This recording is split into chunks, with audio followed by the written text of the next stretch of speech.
I never thought I would end up in jail at 73 years old. But there I was, sitting in a holding cell in Cedar Rapids, Iowa, wearing orange scrubs and wondering how it all went so wrong so fast. My name is Yuri Patterson, and I have been running Patterson Contracting for 45 years. I built this business from nothing, working my way up from a one-man operation with a beat-up pickup truck to a full-service construction company with 12 employees and enough equipment to handle any job in eastern Iowa. I had planned to retire next year, maybe do some fishing, spend time with my grandkids. Instead, I was facing multiple felony charges because of what I did to the Meadowbrook Heights Homeowners Association. Let me back up and tell you how this whole mess started. It was early January, right after the new year, when I got a call from Martha Henderson. She was 81 years old and lived alone in a modest ranch house in Meadowbrook Heights, a neighborhood on the north side of Cedar Rapids. Her furnace had died, and with temperatures dropping to 10 below zero at night, she needed help fast. I had done work for Martha before, replacing her deck a few summers back, and she was a sweet lady who always paid on time and had fresh coffee ready when I showed up. "Yuri, I am so cold," she said when I answered the phone. Her voice was shaking. "The furnace just stopped working last night and the furnace company says they cannot get here until next week. Everything is booked up because of the cold snap." "I will be there in 30 minutes, I told her. "Bundle up with blankets and stay in one room. I will bring some space heaters." I grabbed my tools, loaded 3 industrial space heaters into my truck, and drove over to Meadowbrook Heights. The neighborhood was one of those places that got built in the early 2000s, all cookie-cutter houses with vinyl siding and tiny yards. The streets were named after trees that did not even grow in Iowa. Martha's house was on Willow Creek Drive, and I could see her peeking out the front window as I pulled up. The furnace was shot, a cheap builder-grade unit that had barely lasted 20 years. I got it running temporarily, enough to keep her warm while I ordered parts and set up the space heaters in her bedroom and living room. The whole time I was there, Martha kept apologizing for bothering me and insisting on making me coffee despite the cold. "You are a lifesaver, Yuri," she said, pressing a mug of coffee into my hands. "I do not know what I would have done. Just doing my job, Martha. I will have the parts here by Wednesday and I will get you a new furnace installed by the end of the week." That is when things got complicated. As I was loading my tools back into the truck, a white SUV pulled up behind me. A woman got out, bundled in a designer coat that probably cost more than my monthly mortgage payment. She had that haircut, you know the one, short and spiky with blonde highlights. She marched up to me with a clipboard in her hand. "Excuse me, are you the contractor?" she demanded. "Yes, madam. Yuri Patterson, Patterson Contracting." "I am Brenda Morrison, president of the Meadowbrook Heights Homeowners Association. Did you pull a permit for this work?" I blinked at her. "Madam, I just fixed her furnace so she would not freeze to death. It is an emergency repair." All contractor work in Meadowbrook Heights requires prior approval from the HOA board and a copy of all relevant permits. You also need to register with our preferred contractor list and carry a $2 million liability policy specifically naming the HOA as an additional insured. "I have insurance," I said, keeping my voice calm. "And emergency repairs do not typically require permits. I will pull one if the city requires it for the full replacement, but right now I just got her heat working." Brenda's eyes narrowed. "That is not how things work here. You cannot just come into our neighborhood and start doing unauthorized work. I am going to have to ask you to cease all activities immediately and submit the proper paperwork to the HOA office." I looked at her like she had grown a second head. "Madam, it is 10 degrees outside. Mrs. Henderson is 81 years old. She needs heat." Then she should have thought of that before hiring an unapproved contractor. I am sorry, but rules are rules. I took a deep breath, trying to keep my temper in check. "Okay, how long does the approval process take?" The board meets once a month. "Our next meeting is in 3 weeks. If you submit your application by Friday, we can review it then and let you know our decision within 5 to 7 business days after that." "So you want this elderly woman to potentially freeze for over a month while you review paperwork?" "That is not my problem."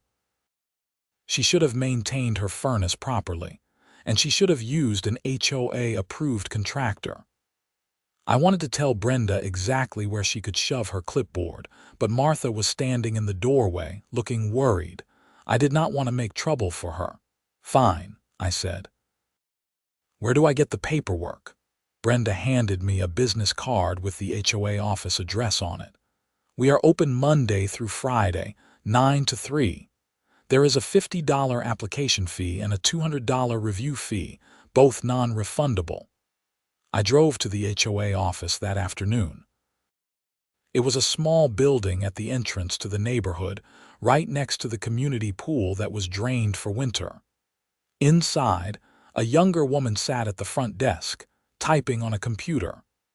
"I need a contractor application," I told her. She handed me a packet that must have been 20 pages long. I flipped through it, seeing requirements for everything from proof of insurance to personal references, to a detailed description of the work to be performed with architectural drawings if applicable. "This is insane," I muttered. "I am sorry, sir. I just work here." I filled out what I could write there, paid the $250 in fees with my credit card, and handed it back to her. "When will this be reviewed?" I asked. "The board meets on the last Wednesday of the month. If they approve your application, you will be notified by mail." "Can I not just get an emergency exception? I have a client who needs heat in the middle of winter." The woman looked sympathetic but shook her head. "I do not have the authority to grant exceptions. You would need to speak with Mrs. Morrison about that." I called Brenda Morrison 6 times over the next 2 days. She never answered, and she never returned my calls. Meanwhile, Martha was living in her bedroom with 3 space heaters running 24/7, terrified to go anywhere else in her house. I made the decision to just do the work anyway. I ordered the furnace, got the city permit, and showed up on Friday morning to do the installation. I figured the HOA could fine me or whatever they wanted, but I was not going to let Martha freeze. I was halfway through the installation when Brenda Morrison showed up again, this time with a man in a suit. "I told you to cease all unauthorized work," she said, her voice sharp. "And I told you this is an emergency. I have a city permit and I am a licensed contractor. You do not have the authority to stop me from doing legally permitted work." The man in the suit stepped forward. "Actually, we do. I am Robert Chambers, the HOA attorney. The covenants and restrictions for Meadowbrook Heights give the HOA authority over all exterior modifications and any work that requires contractor access. Mrs. Henderson signed these covenants when she purchased her home. If you continue this work, we will seek an immediate injunction and pursue damages. The furnace is inside the house.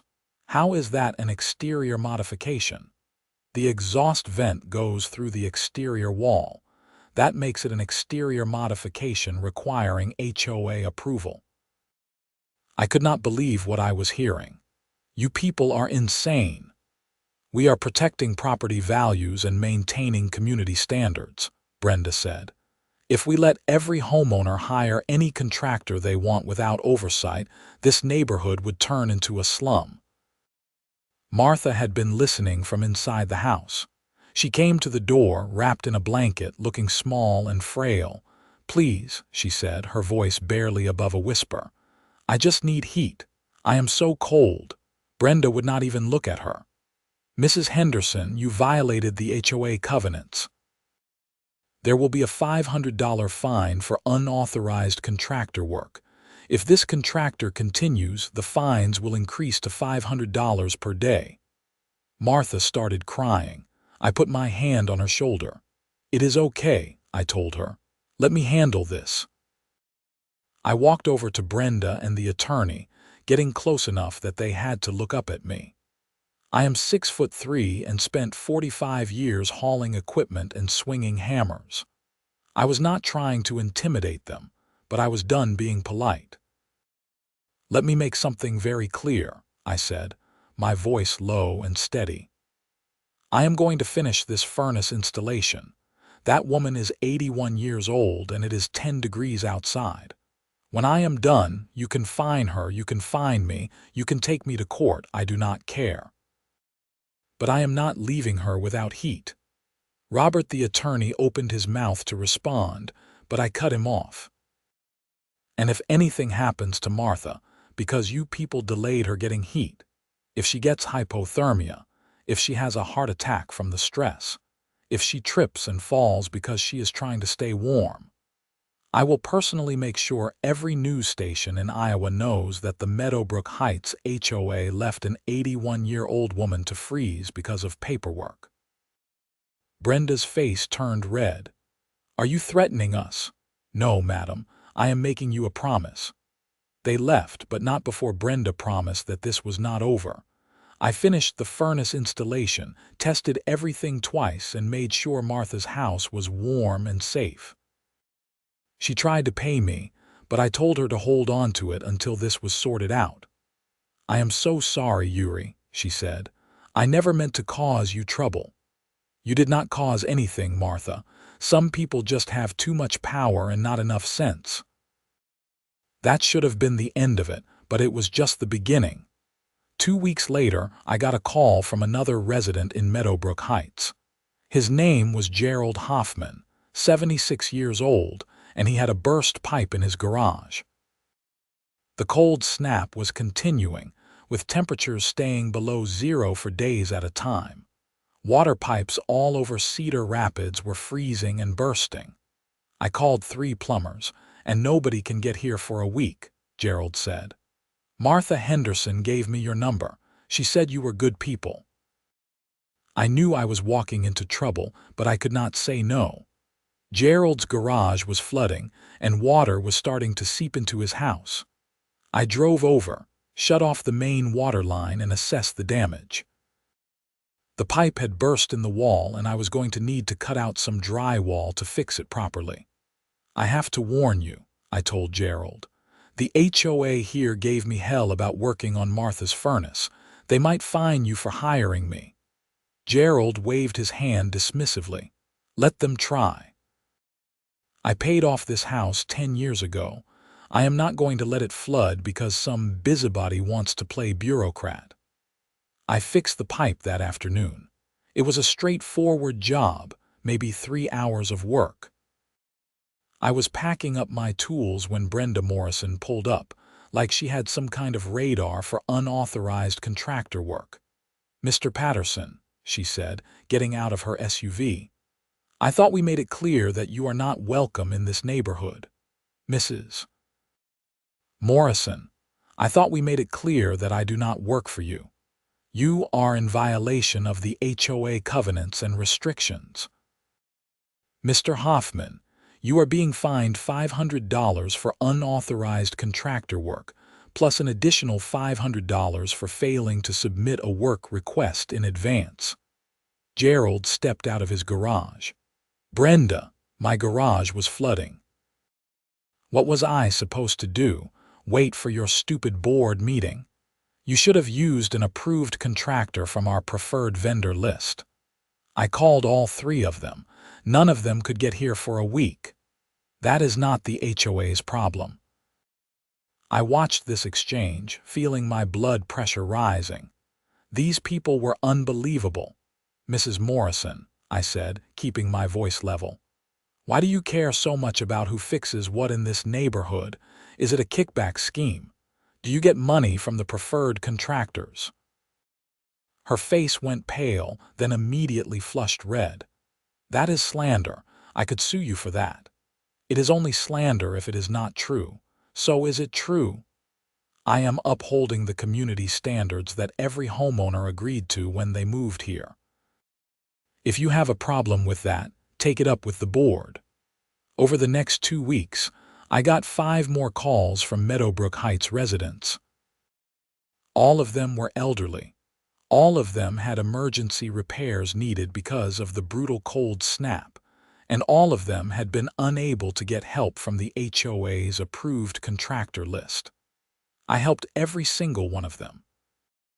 I fixed frozen pipes, repaired a roof that was collapsing under ice and snow, and even helped one couple whose garage door opener had died, leaving them unable to get their car out. Brenda Morrison fined every single one of them. The fines started piling up, $500 here, $1,000 there. Some residents got multiple fines for multiple violations. The HOA was relentless. That is when things took a turn that I did not see coming. In early February, I got a panicked call from Martha Henderson. It was 6 in the morning and I could barely understand her through her crying. "Yuri, the pipes burst. There is water everywhere. I do not know what to do." I threw on clothes and drove to her house as fast as I could. When I got there, water was pouring out from under her front door. I ran inside and found Martha standing in her living room, ankle deep in water, sobbing. The main water line had burst in the wall, the same wall where I had installed the new furnace. Water was gushing out like a fire hydrant, flooding the entire first floor of her house. I waded through the water to find the main shutoff valve, but it would not turn. It was corroded stuck. I ran back out to my truck, grabbed a pipe wrench, and finally got the valve closed. The water stopped, but the damage was already done. Martha's living room, kitchen, and 2 bedrooms were flooded.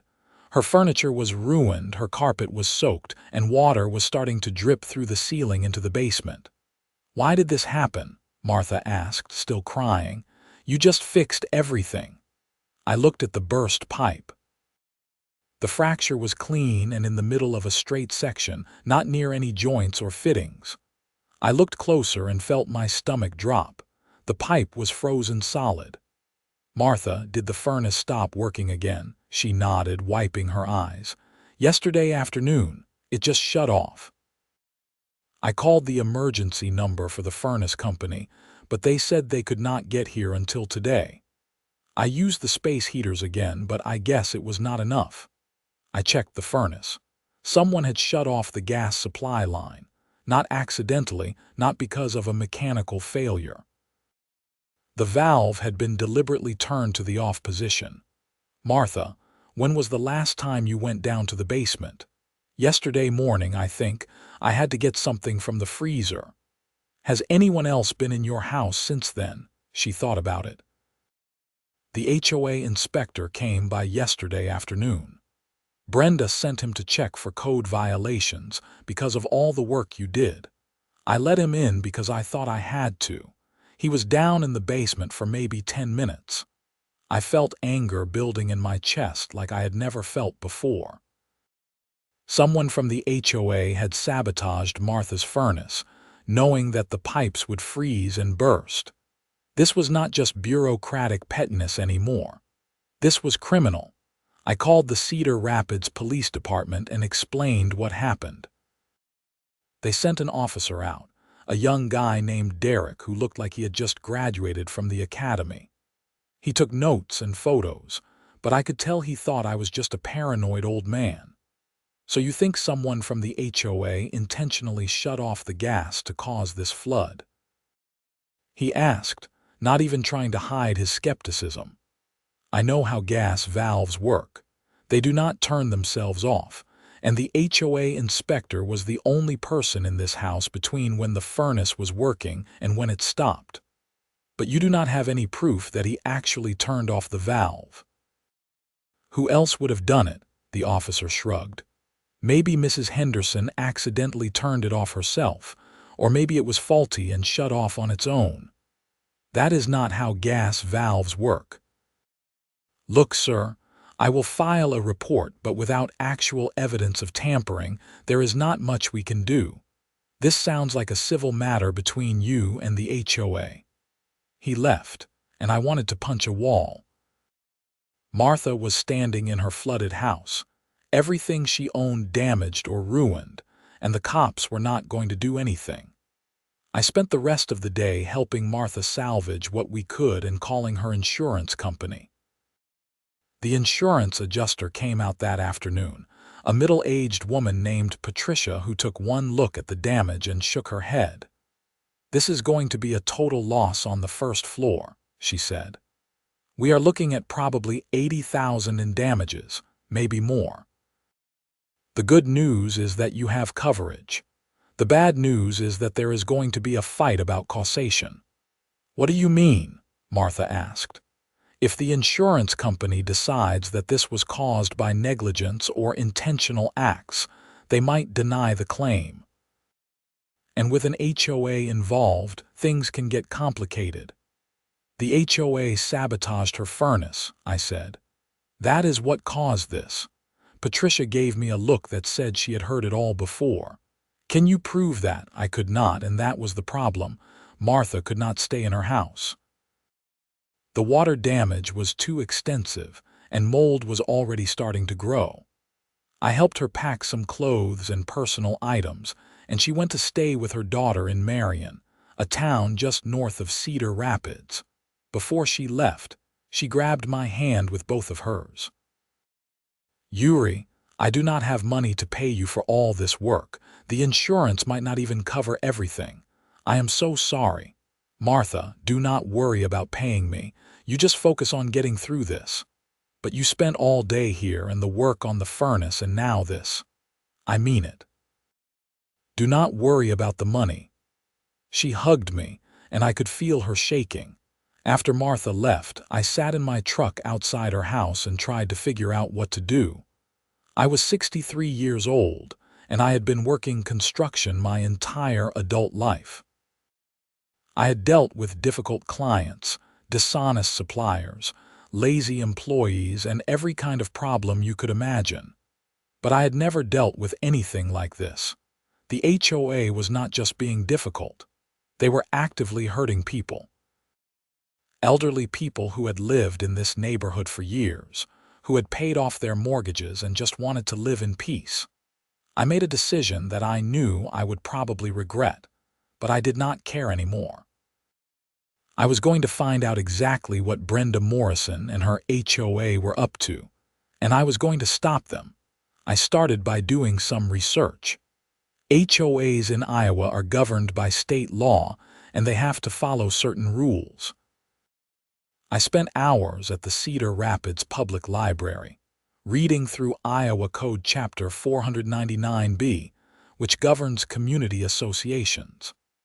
I learned that HOAs have to maintain accurate financial records, hold regular meetings, and give homeowners the right to inspect those records.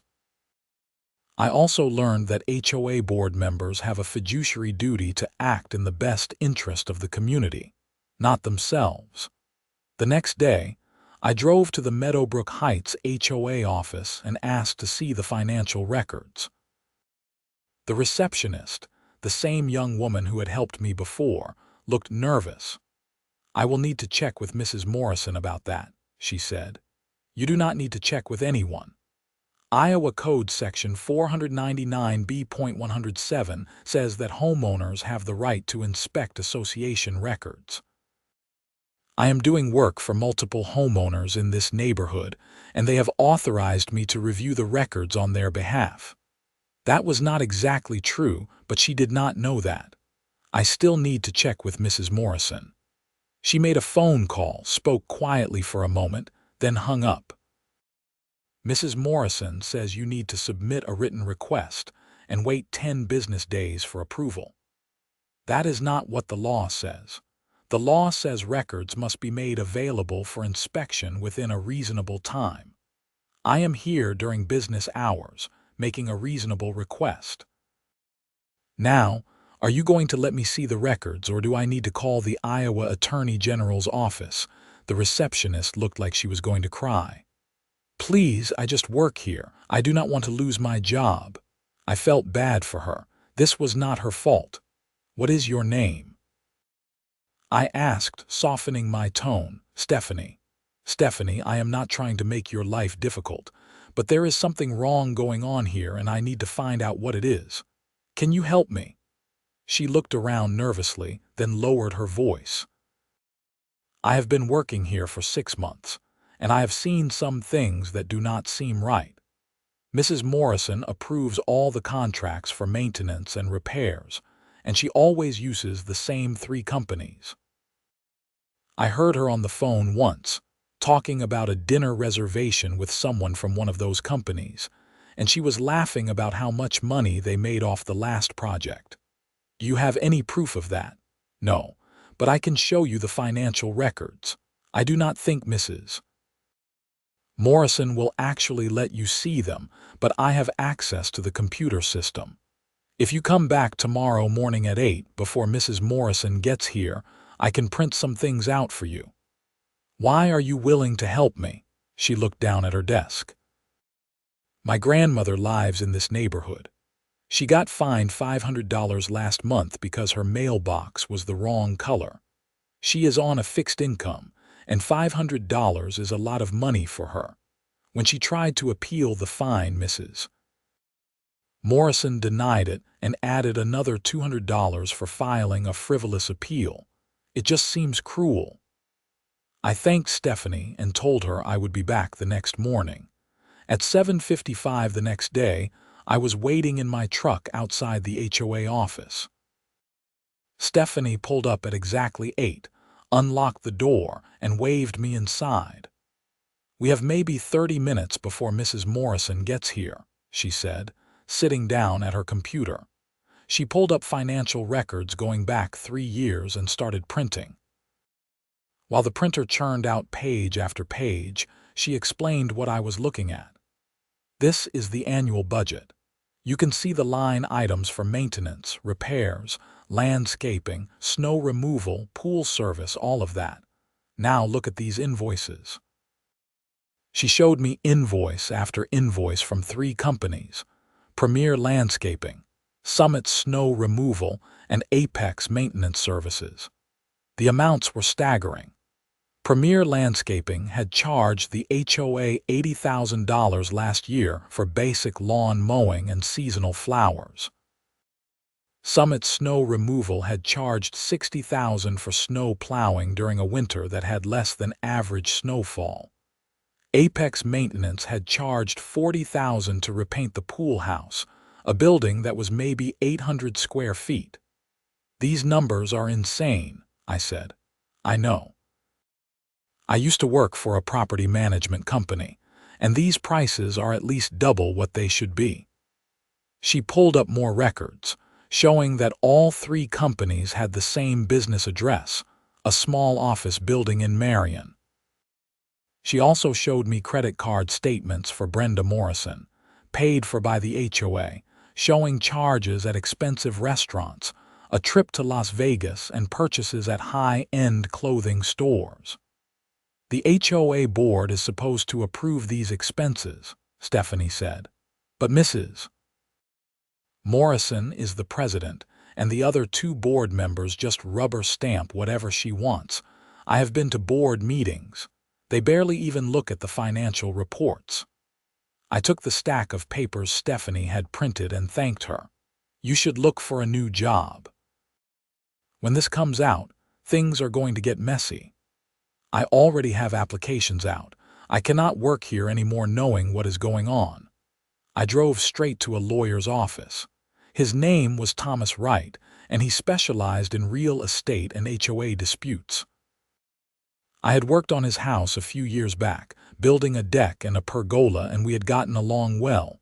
Thomas looked through the financial records I had brought, his expression getting more serious with each page. This is fraud, he said finally.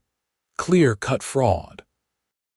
Brenda Morrison has been embezzling from the HOA and taking kickbacks from these contractors. These elderly homeowners have been paying inflated HOA dues to fund her little scam. What can we do about it, legally? We can file a complaint with the Iowa Attorney General's office, petition to have the HOA board removed, and sue for damages. But that process could take months or even years. What about criminal charges? That would be up to the county attorney. I can refer this to them, but again, it takes time. They will need to investigate, gather evidence, maybe convene a grand jury. And in the meantime, Brenda Morrison keeps fining people and making their lives miserable. Thomas nodded. Unfortunately, yes, the legal system does not move quickly. I left his office feeling frustrated. The law was supposed to protect people, but it was too slow to help the residents of Meadowbrook Heights who were being victimized right now. That is when Gerald Hoffman called me. "Yuri, you need to get over here right now. There is something you need to see." I drove to Gerald's house and found him standing in his driveway with another resident, a man named Eugene Park who lived 3 doors down. Both of them looked angry. "Show him," Gerald said to Eugene. Eugene held up a letter from the HOA. "They are filing a lien against my house. $2,500 in unpaid fines for unauthorized repairs, landscaping violations, and failure to submit architectural modification requests. If I do not pay within 30 days, they can force a sale of my property." "They cannot do that," I said. "Can they?" "They can," Gerald said.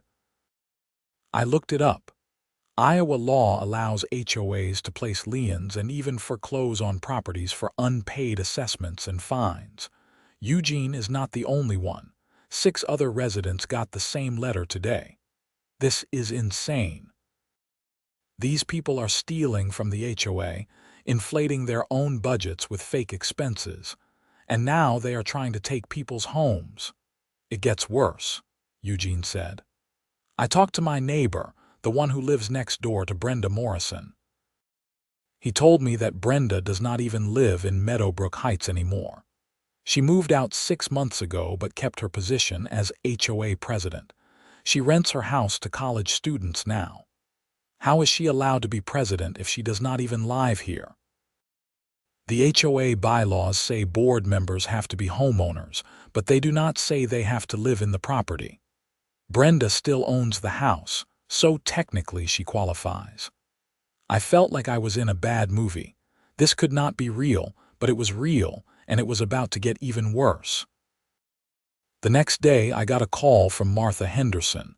She was crying so hard I could barely understand her. "Yuri, the insurance company denied my claim. They said the damage was caused by negligence and improper maintenance. They are not going to pay for any of the repairs." "How can they say that?" "Your furnace was sabotaged." "They do not believe that. They said I should have noticed the gas was turned off and that I was negligent for not maintaining proper heat in the house. They also said that hiring an unlicensed contractor might have contributed to the problem." "I am a licensed contractor. I have been licensed in Iowa for 45 years. "I know, but the HOA told them you were not approved to work in the neighborhood, and the insurance company used that as an excuse." "Yuri, I do not have $80,000. I am going to lose my house." I tried to calm her down, told her we would figure something out, but after we hung up, I sat in my truck and felt more helpless than I had ever felt in my life. That afternoon, I drove to the office building in Marion where Premier Landscaping, Summit Snow Removal, and Apex Maintenance Services were supposedly located. It was a small, run-down building with a half-empty parking lot. I checked the directory in the lobby. None of those companies were listed. I went door to door, asking the other tenants if they knew anything about those businesses. One of them, an accountant named Richard, finally gave me an answer. "Those are shell companies," he said. "There used to be a guy who rented an office here, said he ran a property maintenance business. But I never saw him do any actual work. He would show up maybe once a month, pick up mail, and leave. I always figured it was some kind of tax dodge. Do you remember his name, Morrison? Doug Morrison, I think. Brenda Morrison's husband. Everything clicked into place. Brenda was awarding contracts to her husband's fake companies, charging the HOA inflated prices for work that either was not being done or was being done cheaply, and pocketing the difference. It was a textbook embezzlement scheme, and she had been getting away with it for years. I went back to Thomas Wright's office and showed him what I had found. He made some phone calls, and within a week, the Iowa Attorney General's office opened an investigation. The Lynn County Attorney's Office also got involved, assigning a prosecutor to look into potential criminal charges. But none of that was going to help Martha Henderson or the other residents facing liens and foreclosures right now. That is when I made the worst decision of my life. It was a Saturday morning in late February. The cold snap had finally broken, and temperatures were creeping back up to the 30s. I was at my equipment yard, a 5-acre lot on the edge of Cedar Rapids where I kept my heavy machinery, when I got another call from Gerald Hoffman. "Yuri, they are foreclosing. Eugene got a notice yesterday. The HOA is moving forward with foreclosure proceedings on his house. He has 30 days to pay $2,500 or he loses everything. Have him call Thomas Wright. We have evidence of fraud. We can fight this. He cannot afford a lawyer. None of us can. We are all on fixed incomes." Do you know what it is like to be 70 years old and facing the possibility of losing your home? I did not know what to say. "Something has to be done," Gerald said. "These people are destroying lives and the law is not moving fast enough to stop them." After I hung up, I stood in my equipment yard and looked at my machines. I had a bulldozer, 2 excavators, a backhoe, and a front-end loader, along with various trucks and trailers. These machines represented my life's work. Hundreds of thousands of dollars in equipment that I had bought and paid for through decades of hard labor. An idea formed in my mind. It was stupid, reckless, and would probably land me in jail. I did not care anymore. I spent the rest of Saturday planning. I went to Meadowbrook Heights and scouted the HOA office, making note of its construction, the surrounding area, and the best access routes. The building was small, maybe 1,200 square feet, made of cheap wood framing with vinyl siding. There was a parking lot in front and a small lawn area in back. On Sunday, I made phone calls. I called Martha, Gerald, Eugene, and every other resident I had helped. I told them to stay home the next day and not go near the HOA office, no matter what they heard. "What are you going to do?" Martha asked. Something I should have done weeks ago. Monday morning, I woke up at 5. I drove to my equipment yard, started up my 1999 CAT 950G front-end loader, and drove it onto my flatbed trailer. The loader was a beast, weighing over 25,000 pounds with a bucket capacity of 3.5 cubic yards. I had bought it used 15 years ago, and it had been the workhorse of my business ever since. I drove the flatbed to Meadowbrook Heights, arriving just after 6 in the morning. The streets were empty. I unloaded the front-end loader in the parking lot of the community pool, right across from the HOA office. Then I climbed into the cab, fired up the diesel engine, and drove across the street. Brenda Morrison's white SUV was already in the parking lot. She always got to the office early, probably to hide evidence before Stephanie arrived. I did not hesitate. I drove the loader straight at the HOA office building, lowered the bucket, and punched through the front wall. The building folded like cardboard. Vinyl siding, drywall, and 2x4 studs crumbled under the weight of the loader's bucket. I pulled back, raised the bucket, and hit the building again. The entire front wall collapsed. I heard screaming from inside. Brenda Morrison came running out through the hole I had just created, her face pale with terror. She ran to her SUV, fumbled with her keys, and sped out of the parking lot. Good. I did not want to hurt anyone. I just wanted to destroy the building. I spent the next 20 minutes systematically demolishing the HOA office. I knocked down walls, crushed the roof, and reduced the entire structure to a pile of rubble. When the main building was destroyed, I scooped up the debris with the loader's bucket and dumped it in a pile in the back corner of the lot. Then I started digging. The ground was still partially frozen, but the loader's bucket could handle it. I dug a trench about 8 feet deep and 20 feet long. Then I pushed what remained of the HOA office, every stick of wood, every piece of drywall, every file cabinet and desk and computer, into the trench. I buried it all. By the time I was done, there was nothing left of the Meadowbrook Heights HOA office except a rectangular patch of disturbed earth. I smoothed it over as best I could with the loader's bucket, then climbed down from the cab. My phone was ringing. I had 17 missed calls and about 30 text messages. I ignored them all. I was sitting on the loader's tire, catching my breath when the police showed up. 6 squad cars pulled into the parking lot, lights flashing. Officers jumped out, hands on their weapons, shouting for me to get on the ground. I did not resist. I got down on my knees, put my hands behind my head, and let them handcuff me. As they loaded me into the back of a squad car, I saw residents starting to come out of their houses. Gerald was there, and Eugene, and Martha's neighbor. They were not cheering, but they were not looking upset either. They just watched silently as the police took me away.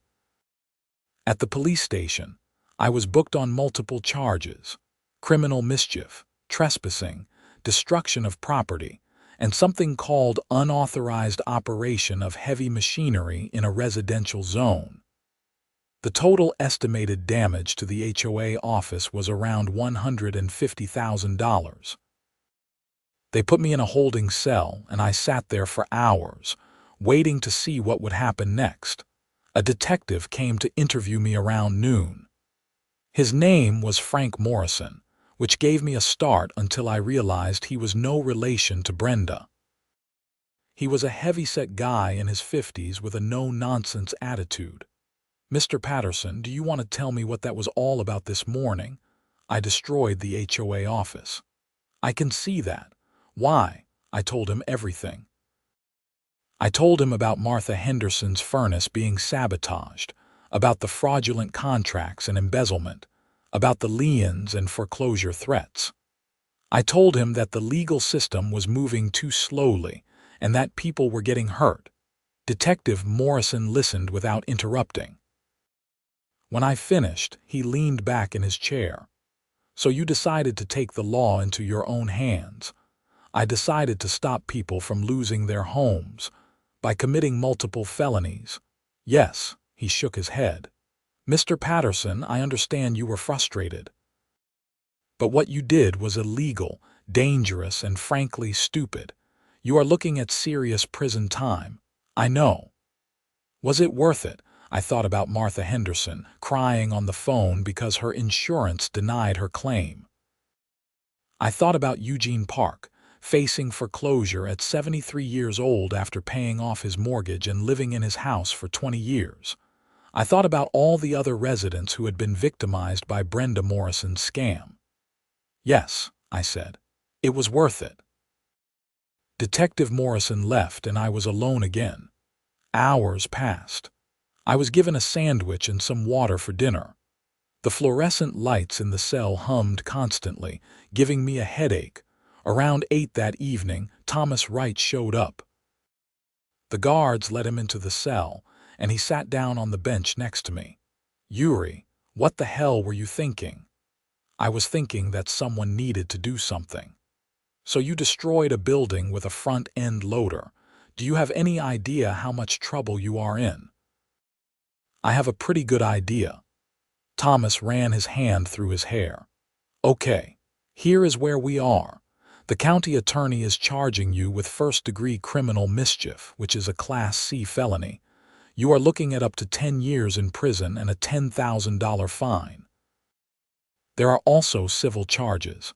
The HOA is suing you for damages, and they are asking for $300,000. The building was not worth $300,000. They are claiming lost revenue, emotional distress, and punitive damages.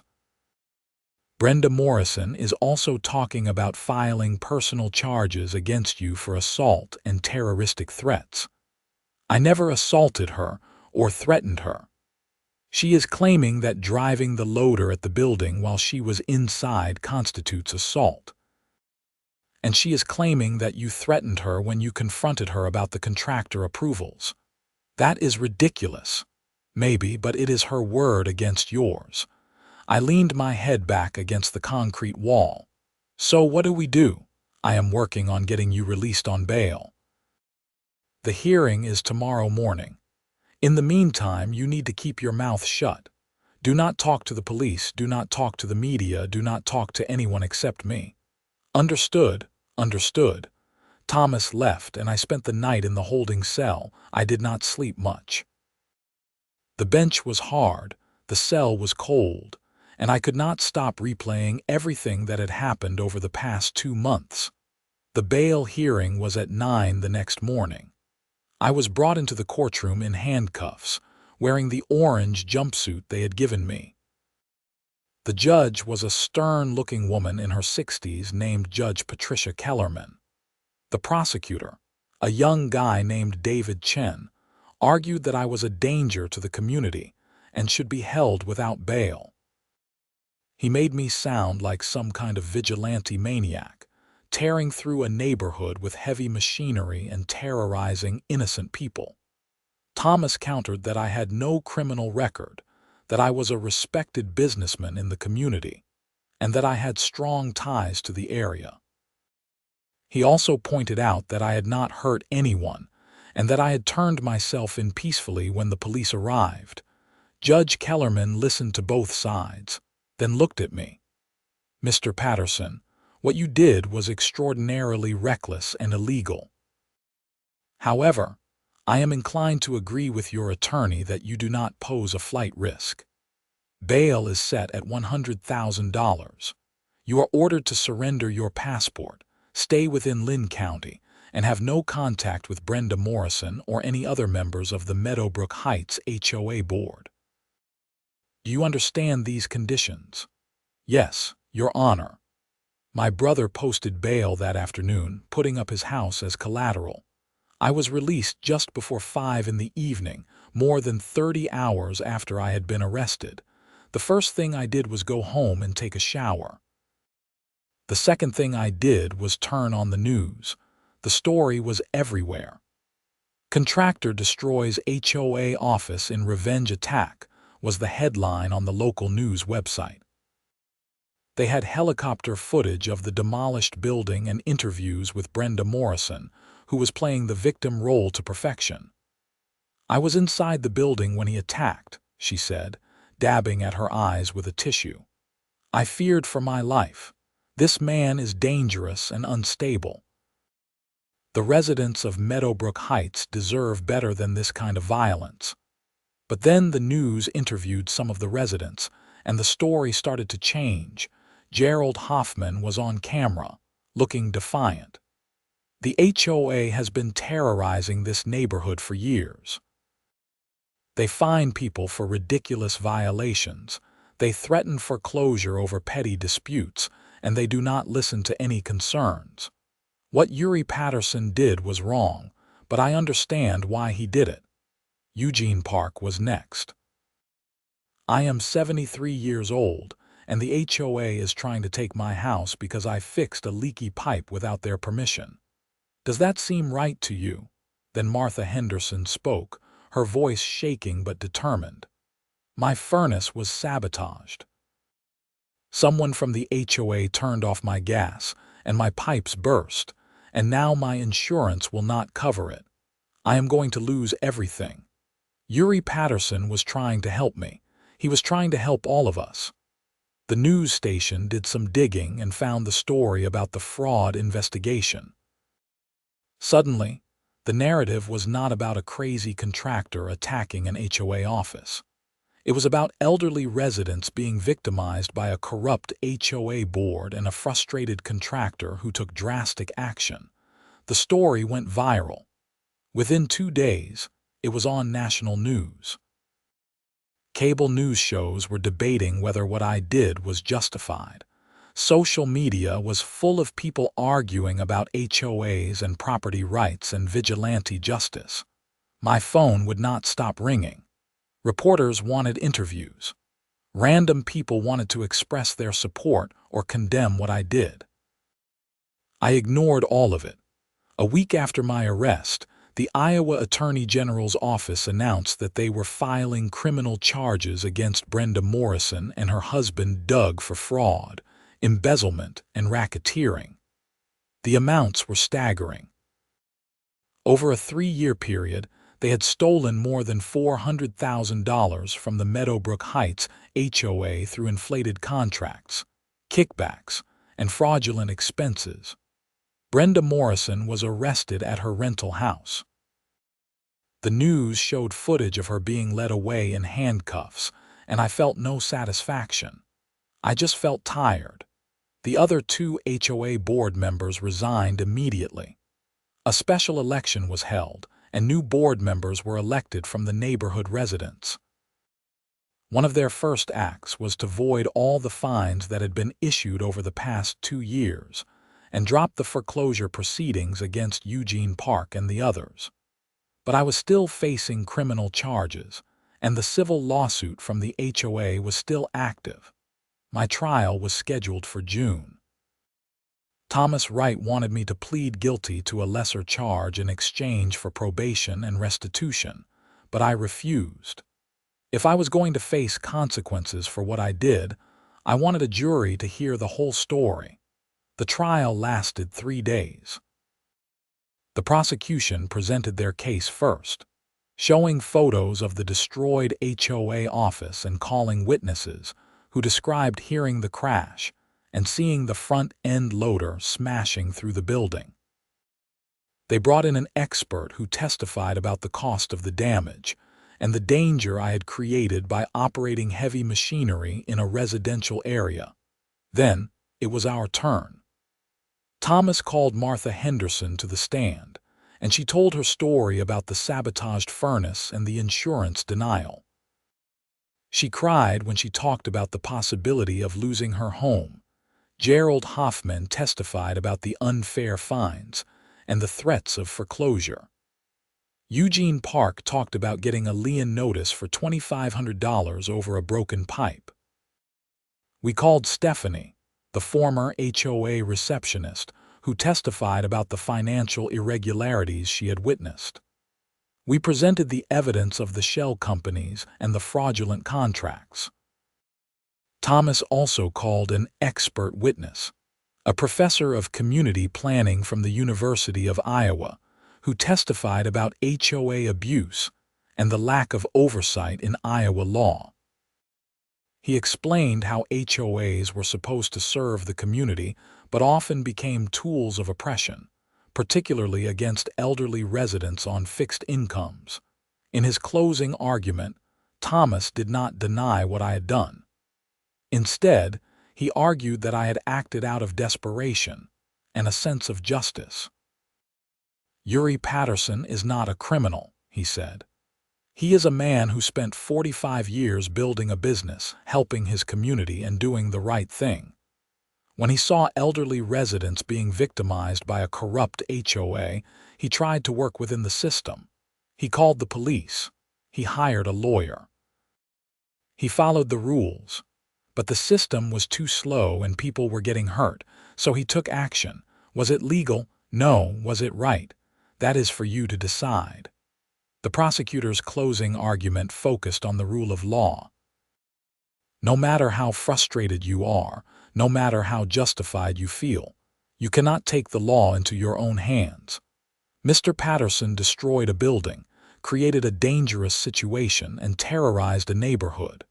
If we allow this kind of vigilante behavior, we have chaos. The law exists for a reason, and Mr. Patterson broke it. The jury deliberated for 6 hours. When they came back, I stood to hear the verdict, guilty of criminal mischief in the first degree.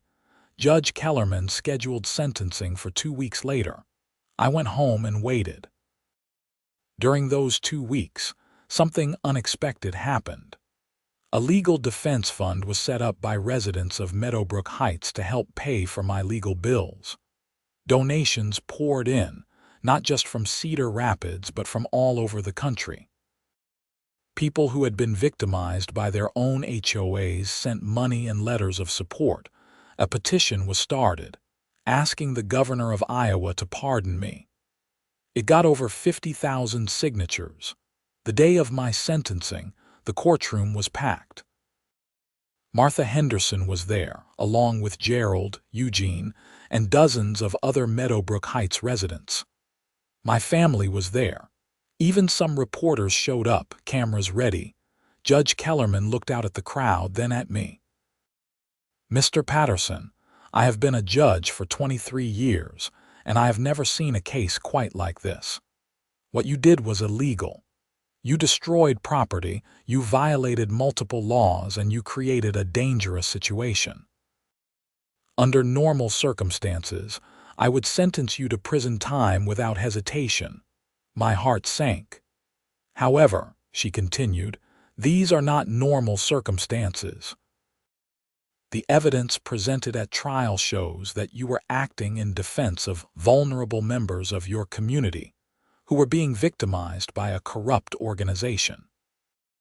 The HOA board has since been charged with serious crimes, and their actions directly contributed to the situation that led to your actions." She paused, looking down at her notes. "I also cannot ignore the overwhelming support you have received from the community. Hundreds of people have written letters on your behalf. The residents you were trying to help have spoken eloquently about your character and your intentions. While I cannot condone what you did, I understand why you did it." She looked up at me. "Mr. Patterson, I am sentencing you to 5 years in prison, suspended. You will serve no jail time, but you will be on supervised probation for 5 years. As a condition of your probation, you are required to pay restitution to the Meadowbrook Heights HOA in the amount of $150,000 for the destruction of their office. You are also required to complete 200 hours of community service and attend anger management counseling. Do you understand these terms?" "Yes, Your Honor." "I hope you use this second chance wisely. This court is adjourned." I almost collapsed with relief. No prison time. I could continue working, continue living my life. Yes, I owed $150,000, and yes, I would be on probation for 5 years, but I was not going to spend my 70s in a prison cell. The civil lawsuit was settled a month later.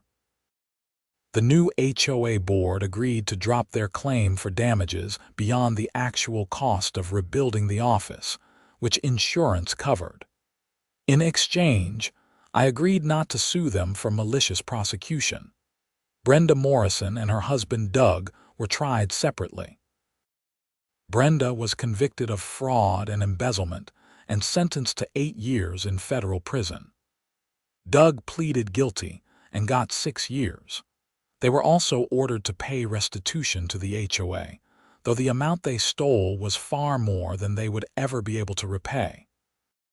Martha Henderson's insurance company eventually settled her claim after the evidence of furnace sabotage came to light.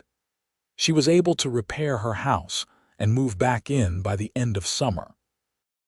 Eugene Park and the other residents facing foreclosure had all their fines dismissed and their liens removed. The new HOA board instituted reforms, including term limits for board members, mandatory financial audits, and a resident ombudsman to handle complaints. As for me, I completed my community service by doing free repairs for low-income seniors around Cedar Rapids. I met with my probation officer once a month and took the stupid anger management class, even though I did not think I had an anger problem. I had a justice problem. The restitution took 3 years to pay off. I sold some equipment, took out a loan, and worked more jobs than I should have at my age, but I paid every penny. My story became something of a legend in HOA circles.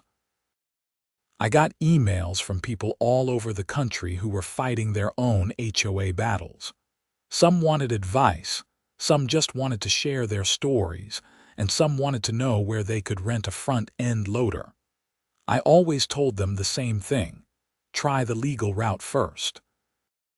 Hire a lawyer, document everything, go to the media if you have to. What I did worked out because I got lucky with a sympathetic judge and a community that supported me. Most people would not be that lucky, but I also told them not to give up. HOAs can be reformed. Corrupt board members can be removed. The law moves slowly, but it does move. Looking back now, 5 years later, I still do not know if what I did was right. I know it was illegal. I know it was reckless.